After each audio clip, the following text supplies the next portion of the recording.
Olá, pessoal, e o Bcast hoje está especial. Por quê? Porque nós estamos trazendo uma convidada lá de especial, a doutora Regiane Duarte Porto, ela que é especialista em direito de família, na defesa das mulheres e das crianças. E assim, gente, essa mulher, ela tem uma bagagem e ela traz nos seus vídeos do Instagram, que eu sou assídua, eu estou sempre assistindo ela.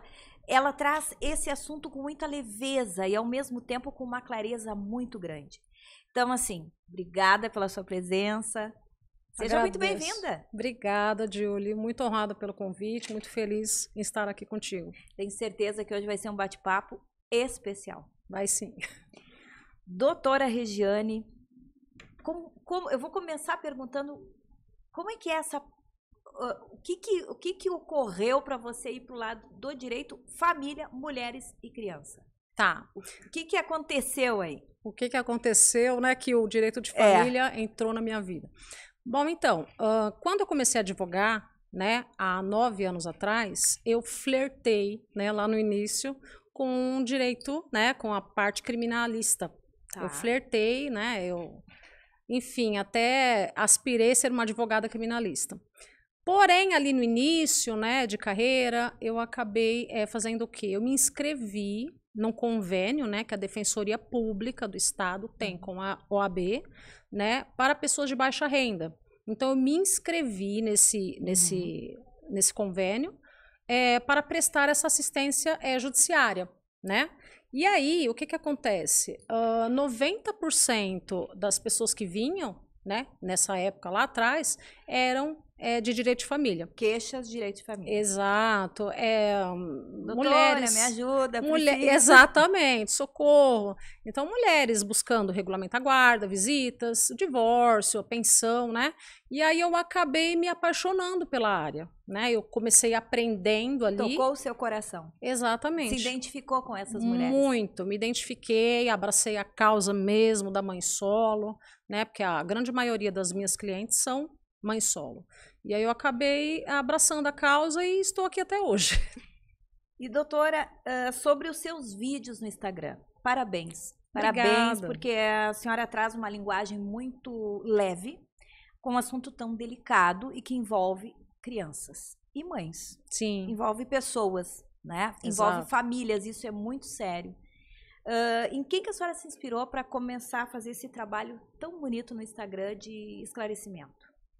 Então, lá em meados de 2020, 2021, né? Eu via até algumas colegas advogadas postando conteúdo, alguns colegas, né? E eu achava bem interessante, porque tudo bem, é uma divulgação do trabalho, sim, mas também é levar informação.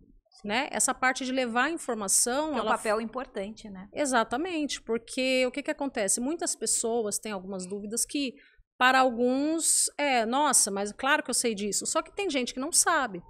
Então, eu comecei devagarinho, timidamente, né? E aí eu fui indo, e assim, é uma paixão para mim hoje, né? Eu gosto de estar presente ali nas mídias sociais e eu acredito que eu agrego muito, porque eu recebo vários directs de, assim, às vezes nem...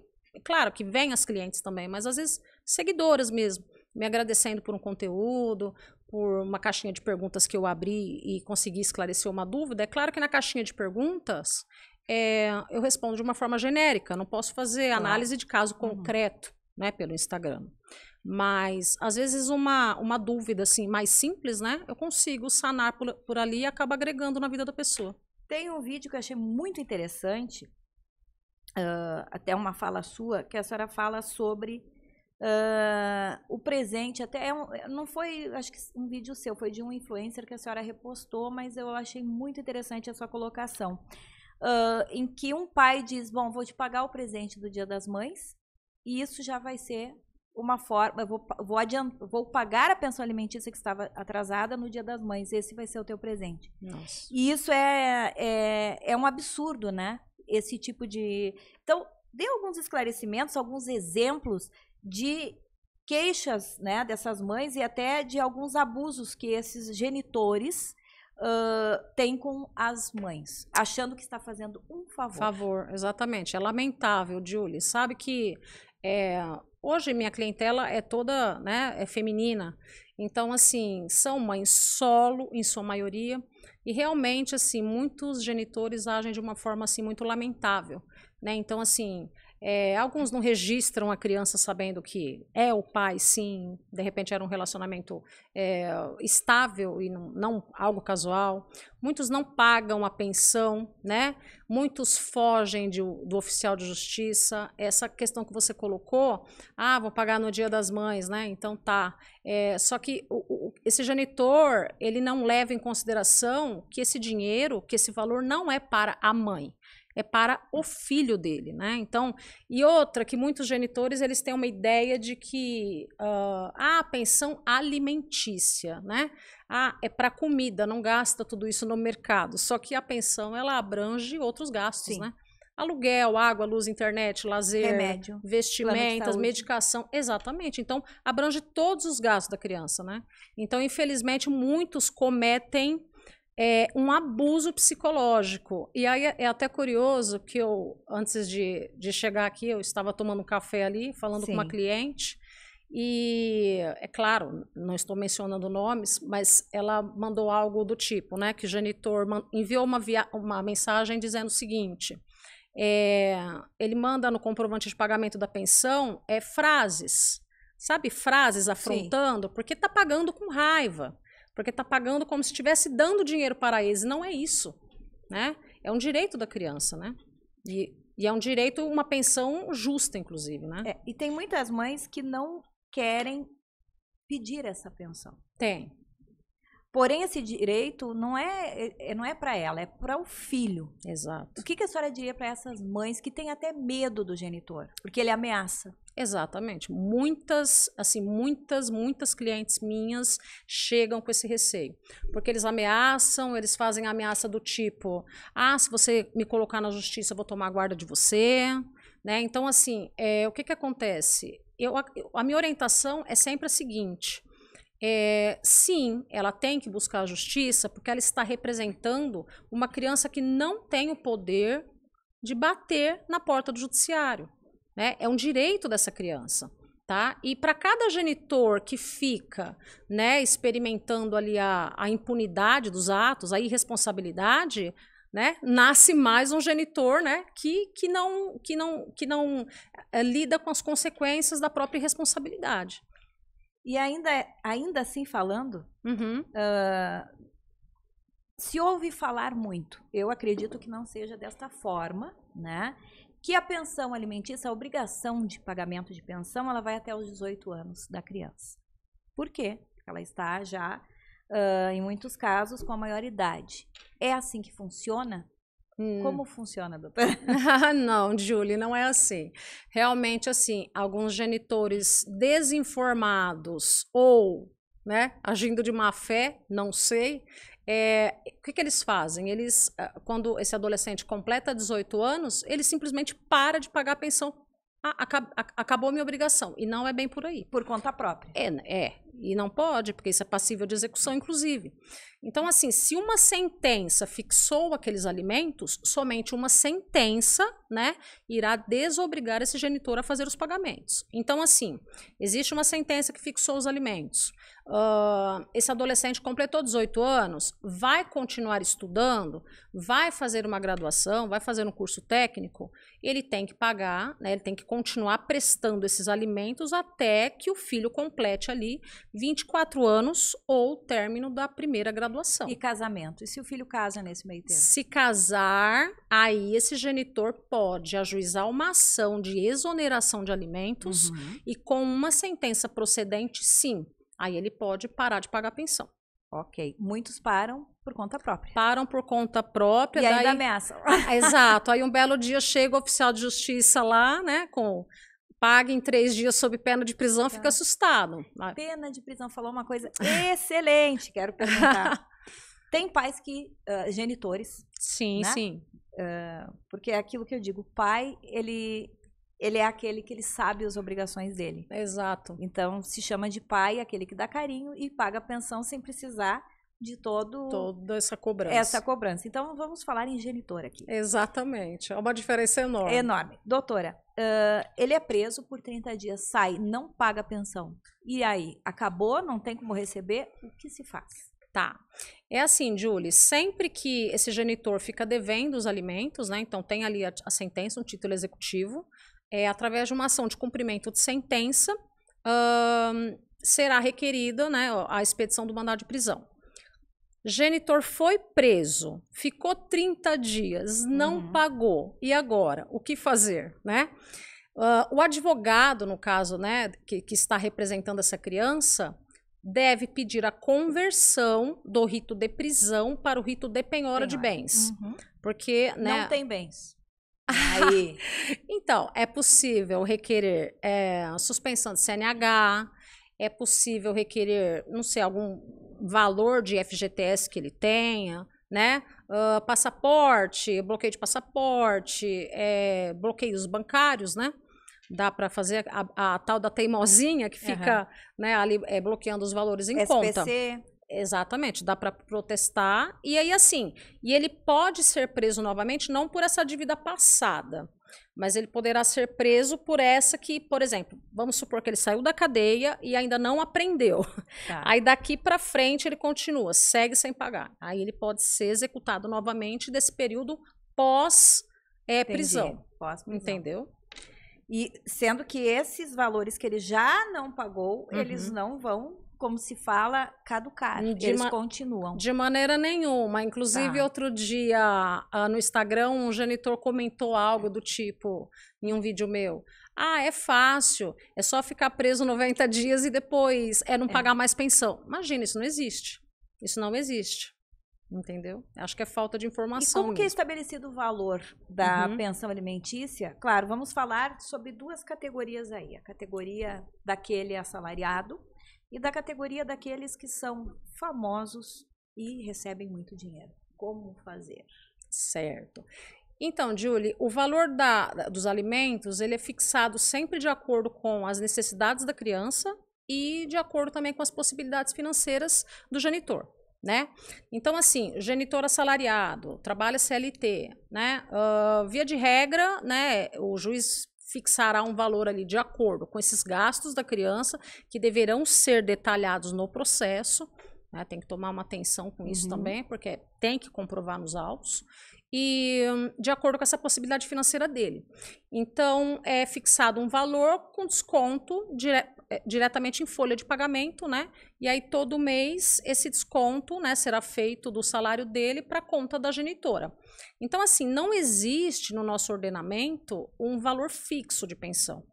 Vai sempre variar, né, com a possibilidade financeira do pai e a necessidade da criança. Agora, com relação a essa questão dos genitores mais abastados, né, o que acontece?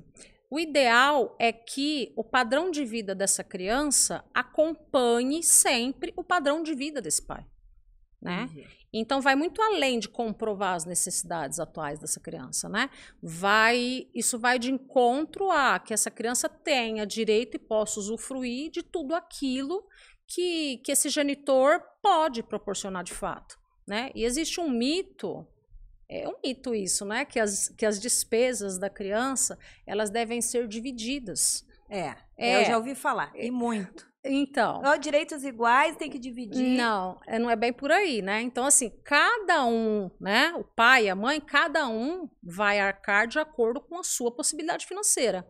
Então, por exemplo, se um jogador de futebol, não sei, famoso, ele ganha, não sei, 3 milhões de reais e a genitora ganha 100 mil reais. Vai supor que aquela influência ganha 100 mil, ele ganha 3 milhões. Não tem, a conta não fecha. Sim. Então, é claro que ele vai arcar com um valor muito maior. Sim. Não tem meação, né? E ainda assim, doutora, falar sobre a pensão alimentícia do nascituro. Ótimo. Fala para nós como é que se é possível e como se estabelece esse valor. Tá. Então, Julie, os alimentos para o nascituro, eles são fixados através de uma ação que é chamada alimentos gravídicos. Então, assim, a genitora tá ali numa situação, a mãe tá gestante, né? E aí aquele genitor já está dando sinais de que, sabe, não está contribuindo com nada, com exames, com enxoval, né? Ali no começo já falou que não quer saber, aquela situação, né? O que que essa mãe pode fazer, né? Ela vai procurar um advogado especialista em direito de família e é importante que ela tenha indícios de paternidade, né? Então, assim, o judiciário ele pede esses indícios de paternidade. O que seriam os indícios de paternidade? Troca de mensagens, fotos, e-mails. Testemunhas também? Testemunhas também, tá? Então, é tudo isso para ajudar, né? No convencimento do magistrado de que há a possibilidade daquele requerido ali ser o pai da criança. E o bacana, sabe que o bacana dessa ação... você perguntou do valor como que é fixado. Os alimentos gravídicos também, assim como a ação de alimentos, é muito importante que os gastos ali da gestação sejam juntados.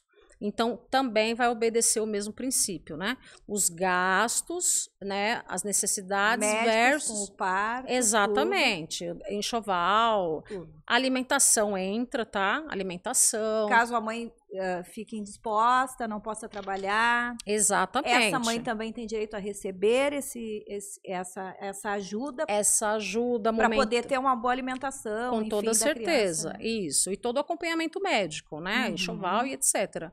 E aí esse valor ele é fixado sempre de acordo também com a possibilidade financeira. Você ia falar que o bom dessa ação seria... Sim. O bacana de ajuizar a ação de alimentos gravídicos é o seguinte: quando o bebê nasce, né, é possível que o advogado faça o quê?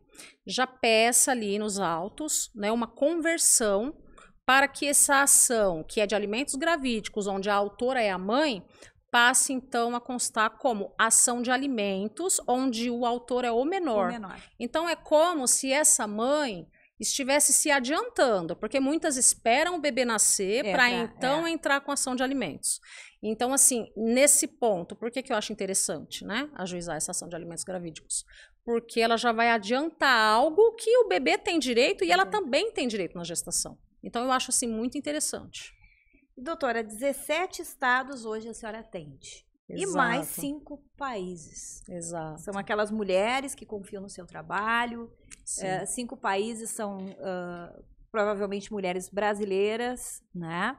E que querem um atendimento com uma brasileira que fala a mesma linguagem, que sente aquilo que ela sente e que vai defendê-las numa hora tão delicada. Como que a senhora vê a pandemia? Ela acelerou esse processo de poder estar em outras fronteiras?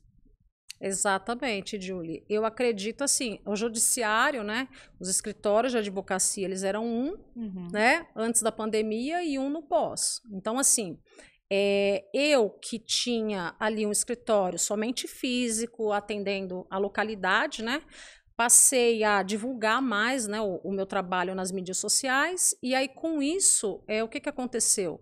Como, assim, a internet não tem fronteiras, né, de cidade, estado, então muitas mulheres vendo ali a informação, né, começaram a me procurar.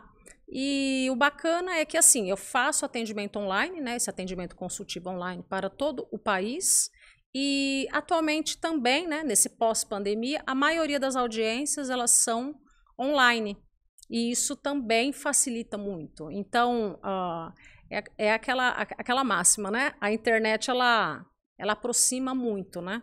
Então, não tem distância, né? Doutora, eu vou fazer algumas perguntas aqui, porque acredito que nós vamos chegar no nosso público-alvo, que é a mulher que se sente desprotegida. Para aquelas mulheres que têm medo, né, de cobrar a pensão que não é dela, que é um direito do filho dela, por ameaça. O que a senhora diz para essas mulheres, para elas se sentirem protegidas? O que a senhora falaria hoje? Tá. Então, a minha orientação é a seguinte, né? Ameaças, falar um pouquinho de ameaça. Até violência. Exatamente, ameaça, seja, enfim, né? Violência física, verbal. Julie, é o seguinte, dependendo do tipo dessa abordagem do genitor, a minha orientação é sempre essa. faça um boletim de ocorrência. Dependendo da situação, peça uma medida protetiva. Mas não deixe de buscar o direito da criança por conta de ameaça, porque é exatamente isso que o genitor quer. Ele quer manipular a mente da mulher para que ela fique com medo, né, e deixe de buscar esse direito que é da criança. Né? Então, a minha orientação é a seguinte, que essa mulher realmente, sabe, se imponha, né? E quando eu falo para ela se impor, eu não estou dizendo de briga, não é nada disso. Se impor, sabe? Se impor como mãe, como guerreira, lutadora que é. E não ter medo que o judiciário estará ali para dar todo... Com toda certeza, todo suporte. E é muito importante também que essa mulher tenha um advogado especialista ao seu lado, que tenha um atendimento humanizado, né? Porque eu acredito assim, Julie, a parte técnica, né? Então, a parte técnica... Ok, né? Tem que ter uma parte, né? A questão técnica tem que ser impecável. Mas o acolhimento nesse momento, tem que ter um acolhimento. Assim, no meu entendimento, eu até respeito quem pensa o contrário, que eu sei que tem muitos colegas que ficam mais na parte técnica. Mas eu acolho, né? Eu realmente presto um atendimento humanizado, porque na maioria das vezes essa mulher chega até mim completamente despedaçada. Desgastada. Entendeu? Então, muitas choram durante o atendimento. E aí, assim, o que eu posso fazer para que elas se levantem e se empoderem e vejam que não estão buscando nada que não seja direito da criança, eu faço. Porque, assim, independentemente de quem a pessoa decida contratar, tem que buscar o direito da criança, entendeu? A criança não tem capacidade para fazer isso. E, doutora, e aquela visita em que a criança não quer ir com o pai? Acontece muito. Acontece demais. É assim, Julie, muitos genitores, né? Eu não estou generalizando, mas muitos genitores, eles acabam não criando um vínculo afetivo, né? Eles não criam aquele laço com a criança, sabe? Brincar ali, aquela coisa mais de amigo. E muitos não querem ir para casa do pai. Realmente isso acontece muito. Então, assim, dependendo da situação, dependendo aí do sofrimento dessa criança, a mãe já conversou, já explicou que tem que ir, a criança se recusa, tem que começar a fazer o quê, né? Essa mãe preventivamente ali já traçando um caminho, procurar um psicólogo para ver o que está acontecendo, por que você não quer ir. Tem que começar a entender isso. Dependendo aí do quadro, né, da gravidade da situação, é possível sim requerer visitação assistida, requerer suspensão de visitas. É claro que visitação assistida e suspensão de visitas é exceção. Nós sabemos que é uma exceção. Só que eu penso o seguinte, a criança não tem que ficar em sofrimento. Né? Eu já atendi casos onde a criança tinha problemas gastrointestinais assim, seríssimos, quando ia se aproximando do horário do genitor ir buscar. Né? E assim, tudo isso comprovadamente, até com internações. Então, assim, uma criança não tem que ter um sofrimento desse. Então, assim, é muito importante que essa mãe ela busque um atendimento psicológico para essa criança. Somente processo não vai resolver essa situação. E, doutora, como que se faz essa divisão? Visita vezes pagamento de pensão alimentícia. Tá. Então, é assim, eu recebo muito um questionamento que é o seguinte, doutora, até nas caixinhas de pergunta, doutora, o genitor não está pagando a pensão, eu posso impedi-lo de ver o filho? E eu digo assim, não pode. Porque assim, essa mãe que não está recebendo ali os alimentos do filho, ela deve buscar o quê? Né? Os meios adequados. Sim. Ela vai ajuizar um cumprimento de sentença, ou se ainda não tem a sentença, vai ajuizar uma ação de alimentos. Agora, a visitação é uma coisa completamente diferente dos alimentos, bem como a guarda. Então, assim, as visitas devem seguir sim, né? E ela buscar os meios cabíveis para receber essa pensão em atraso. Porque caso ela proíba, aí a gente entra no outro ponto, né? Aí, de fato, ela está cometendo o quê? Descumprimento do juízo. E a temida alienação parental. Porque sempre que essa mãe ela coloca obstáculos ao convívio, ela está praticando alienação parental. Que está em moda agora, né? Todo mundo fala. Todo mundo falando da famigerada lei de alienação parental, né? que é uma lei assim, né, Júlio? O que eu penso a respeito dessa lei? Eu acho que, infelizmente, muitos genitores se usam dessa lei para amedrontar mulheres, né? Então, assim, me manda uma foto da criança, a mãe, não sei, não estava disponível, ou não queria mandar, porque ela não tem obrigação de mandar. Você está cometendo alienação parental. Então, assim, tudo o genitor, eu até brinco eu até brinco nas minhas redes sociais, eu falo assim, a mulher não pode dar um espirro que ela está cometendo alienação parental. Então, eu entendo assim que é um instrumento, os homens, muitos, não estou generalizando, eles usam como um instrumento de manipular mesmo, e elas ficam com medo. Sim. Então... E doutora, fazer malinhas no dia da visita, aquela mãe que faz malinha, arruma tudo, como o pai, ele tem a mesma obrigação de fazer malinha, ou ele já tem que ter a malinha do filho lá aguardando ele quando ele chegar? Não é obrigação da mãe fazer a malinha? Não é obrigação, Julie, não é obrigação, por quê? Né? Pensa assim, a residência do genitor é a continuação extensão. Da residência da criança. Então, ali ele deve ter tudo, né? Ele deve ter calçados, roupas, itens de higiene, alimentação. Então, assim, o que eu digo, né? Eu digo o seguinte, se a mãe fizer questão de mandar, ok, né? Eu não acho muito bacana, porque ele acaba folgando um pouquinho. Mas, assim, obrigação zero. Não tem obrigação nenhuma. Ele tem que ter tudo na casa dele. Entendi.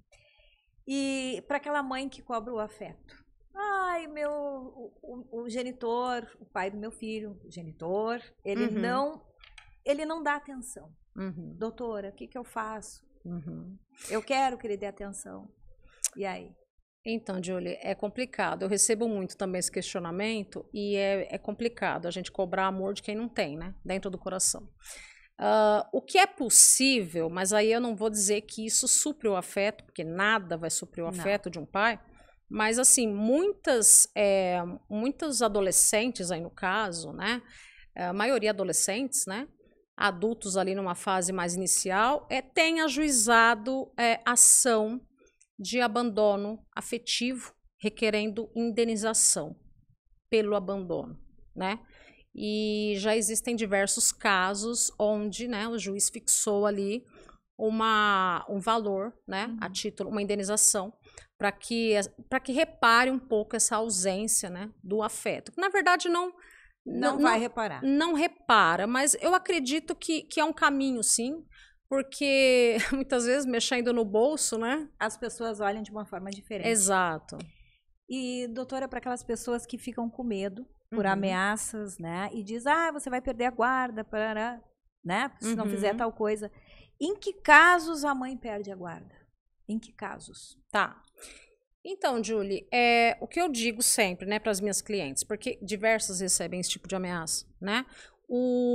A mãe perder a guarda do filho é uma exceção também, né? O que essa mãe tem que fazer ou deixar de fazer, né? Isso. Para perder essa guarda.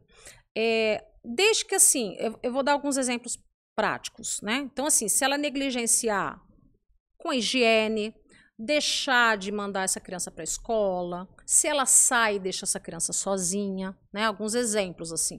Então, assim... sozinha, isso também pode ser com um babá? Não, ou sozinha? Não, sozinha. Tá? Se tiver alguém da confiança junto, não tem problema. Então, assim, é sempre essa questão da negligência, né? Com a criança, da falta do cuidado. Isso sim pode levar, né, à reversão de guarda, tá? Mas assim, são casos extremos. Eu também, né, já vi situações onde a mãe cometeu ali algum tipo de agressão contra a criança, aí sim. Mas o que eu vejo, né, na minha prática diária são ameaças do tipo, o genitor vê que aquela mulher está em um novo relacionamento, que ela superou, e aí ele começa. Se você levar esse namorado para sua casa, eu vou tomar guarda. Eu não quero ele perto do meu filho, da minha filha. Então, assim, eu vejo muito isso. Isso não é motivo para perder a guarda. Ou então, até às vezes a mãe sai para se divertir um pouco, posta uma foto ali, e aí aquele genitor... Direitos iguais, né? E aquele genitor tá ligado ali nas redes sociais dela, ele vê aquilo e fala, eu vou tomar a guarda. Então, assim, desde que ela tenha saído, para se divertir, tenha deixado aquela criança com uma pessoa de sua confiança, que a criança esteja em segurança, não há que se falar em reversão de guarda. Entendi. Então, mulheres aí, fiquem tranquilas. Podem seguir a vida de vocês, porque direitos iguais. Não é só os homens que devem seguir a vida deles, né? Exatamente. As mulheres também. Exatamente. E ser feliz. Sim, todas merecemos. Porque um lar com amor, mesmo que seja com outro casamento, né? Que essa pessoa traga o amor para essa criança, por que não? Sim, exatamente. Né? E muitos padrastos, né? E eu vejo isso. Muitos padrastos, assim, eles acabam fazendo ali o papel de pai mesmo, porque muitos amam e cuidam, né? Onde muitas vezes aquele genitor deixou uma lacuna imensa. Então, a mulher tem que sim, né, prosseguir e ser feliz e deixar essas cadeias, né, mentais assim de lado, o medo. Doutora, vamos falar sobre mães atípicas. Sim. Como que a senhora vê o apoio e o que o Estado está fazendo para essas mães? Muitas, inclusive, são abandonadas pelos genitores dessas crianças por não conseguir, né, ou não ter força que essa mãe tem de dar o apoio necessário para essas crianças especiais. Então, Julie, na verdade, assim, na minha prática também diária, né, eu tenho várias clientes que são mais atípicas e eu noto que muitos genitores, infelizmente, eles acabam pulando do barco mesmo, né? E por não aguentar a pressão e o cuidado, e realmente, conforme você já colocou, não tem a mesma força que essa mãe tem, né? Então, eu noto isso. Eu noto que essas mães, elas são mega sobrecarregadas, muitas não podem trabalhar, né? Então, assim, muitas não podem trabalhar, por quê? Porque dependendo do nível ali, né? Então, da criança, ela realmente precisa dar uma atenção ali 24 horas. E interessante é que, assim, essa mãe, né? E tem até casos, assim, no meu escritório, no divórcio, por exemplo, né? Ela pode requerer também uma pensão para si, porque ela não pode trabalhar em virtude das questões ali, né? Neurotípicas ali da criança. E aí, o que acontece? O Estado, né? Como que o Estado vem atuando, né? Em relação a isso?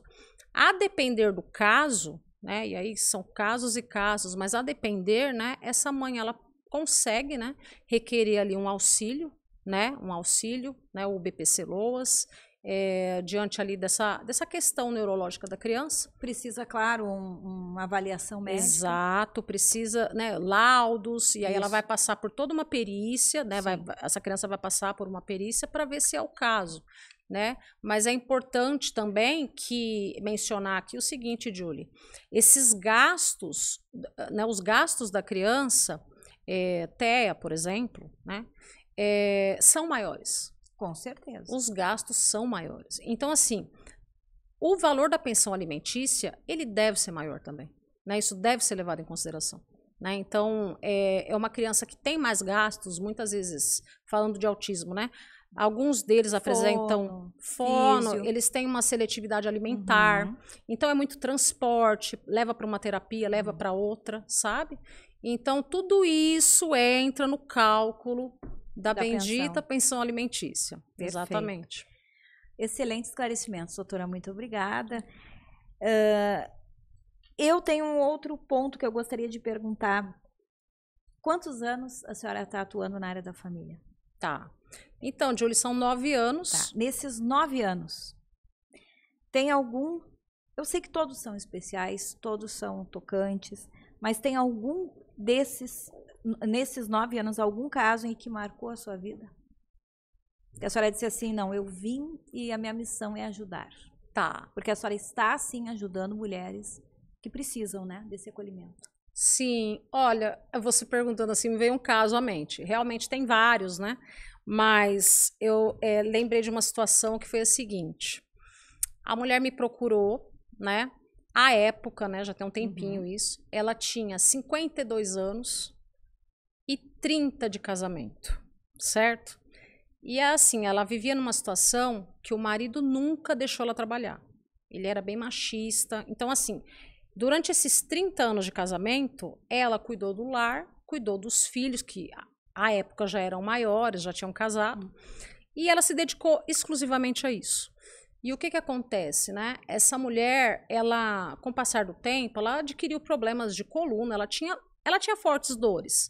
Ela tinha uma carteira de trabalho com um apagão imenso, né? Porque o marido não deixava ela trabalhar. Sem INSS? Exatamente. E aí o que aconteceu? Quando ela me procurou, né? Ela chegou com o seguinte relato, completamente vulnerável, despedaçada.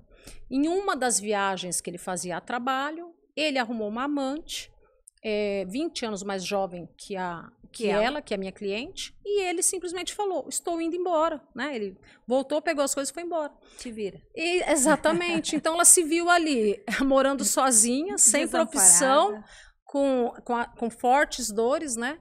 E aí ela me procurou para quê? Para fazer o divórcio. Então, assim, o que eu pedi no divórcio, além da partilha? Eu pedi os alimentos compensatórios, que é aquela pensão. Né? E aí eu comprovei que durante todo o período do casamento ela não trabalhou e nós juntamos também declarações de testemunhas que ele nunca deixou ela trabalhar, que ele era extremamente machista e assim, com a graça de Deus porque eu coloco sempre todos os meus processos com a graça assim, de Deus e a sua competência. Exatamente, mas eu entrego todos sempre assim, claro. Antes, né? Então, o que aconteceu? O juiz ele fixou, né, um valor de pensão ok para ela, eu fiquei bem feliz com o resultado, ela ficou mais ainda, mas assim, é o justo, né? Então assim, eu acabei ajudando com que a dignidade dela fosse devolvida, porque essa mulher se viu ali com mais de 50 anos, totalmente desamparada, sem renda, e aí, né, foi gerada essa obrigação aí para esse marido que acabou abandonando-a por uma mais jovem. Doutora, eu gosto sempre de terminar o nosso podcast fazendo uma pergunta, que eu acho que é uma pergunta interessante. Se a senhora pudesse voltar no tempo com, sei lá, seus 20 anos de idade e olhar para aquela menina lá de 20 anos, o que a senhora diria para ela hoje? Ela conseguiu chegar, ela conseguiu alcançar os objetivos dela e ela fez a diferença? O que a senhora diria para ela? Ah, que bacana. Até emociona um pouquinho. Bom, então, Julie, eu acredito que eu diria para ela, nossa, o que eu diria para a Regiane lá de trás? Eu diria assim para ela que valeu a pena todo o sofrimento, valeu a pena todo o esforço, que assim, eu sempre quis, né? Eu sempre tive um desejo de encontrar meu propósito. Aqui eu vim, né? Não é só sobre trabalho e dinheiro, e todo mundo quer conquistar, né? Todo mundo quer ter conquistas, mas eu sempre me questionei qual é o meu propósito.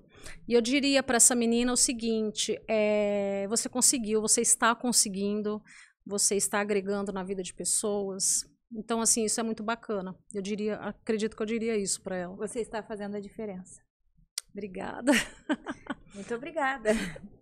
Obrigada, Julie. A Julie. mesa é longa aqui, mas a gente consegue se dar as mãos. Dá um jeitinho. E, bom, é isso, né, doutora? Foi maravilhoso esse podcast. Quero lhe convidar para voltar. Acho bacana. Que temos muito ainda que falar, né, doutora? Sim. E ajudar as mulheres que estão precisando. Sim, eu agradeço muito, Julie, pelo convite, pela recepção. Gostei muito do bate-papo. E é isso. E é isso aí, pessoal. O IBcast, esse podcast que é feito para você, ele está ficando por aqui. Até a próxima semana. E assim, comentem, se inscrevam. E se quiser, obviamente, entrar em contato com a doutora para tirar maiores dúvidas, né, que sempre surgem, vai ficar aí o @ da doutora. Muito obrigada, doutora, mais uma vez. Obrigada. Até o próximo.